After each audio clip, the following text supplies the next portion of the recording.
Lifer, and we'll have to check with Chris and also with April this, but I believe that April said she wrote that song on an acoustic guitar on a bench, and I think she was at Lake Georgetown. That's a whole bunch of like extremely detailed things just to know that April came up with the principal verse, rock and riff of that, and it inspired everybody. Again, it's that punk rock smoothie. Once it got all of her influences in there and just went brrrr, I think it came out with something delicious.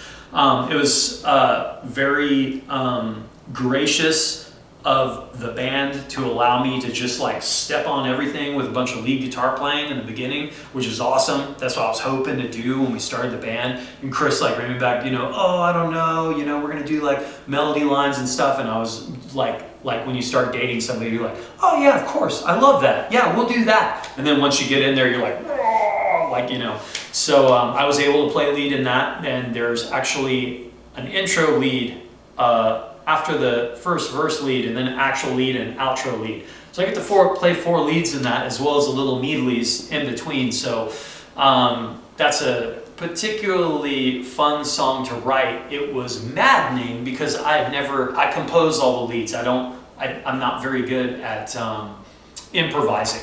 Anything I improvise is very stock, and it's almost like in karate, there's a thing called a kata, where you learn the moves and blocks and stuff like that. And if I'm improvising live, it's more like a kata. I mean, these aren't like things that are just coming out of my mind emotionally. It's what I've trained my fingers to do, and it's like the lowest common denominator of what I can do. So I prefer to compose something cool, run it past everybody and be like, is this cool? I don't know. And if it's cool, then we run with it, we refine it. And that song took the longest to record actually for me.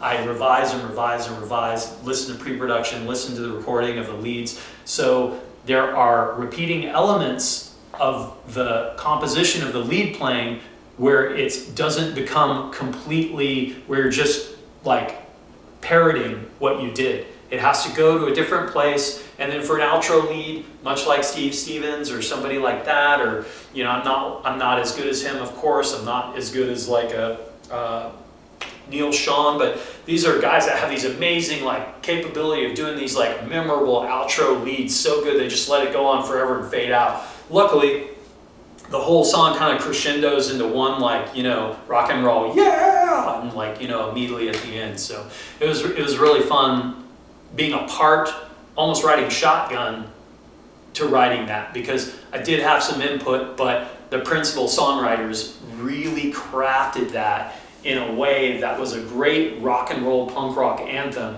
without being too stock or too just like it's punk rock Legos or something. I think the songs has unique aspects to it that I really enjoy, and I think it will be something that holds up. Great job to the dudes.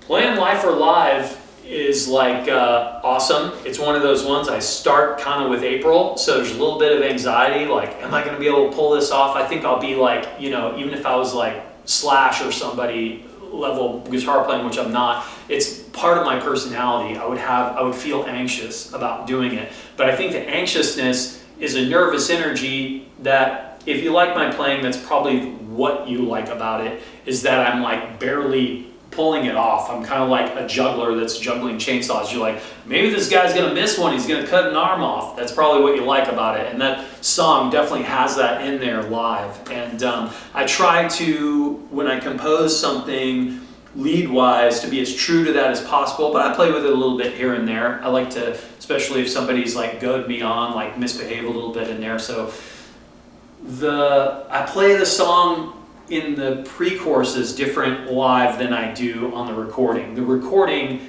is definitely, everything services the vocal the absolute best that we did. Live I get a little bit crazier, and somebody will probably listen to a tape someday and be like, maybe you should do that right there, and then we'll bring it back to the way we recorded it. But I have a lot of fun playing that song live.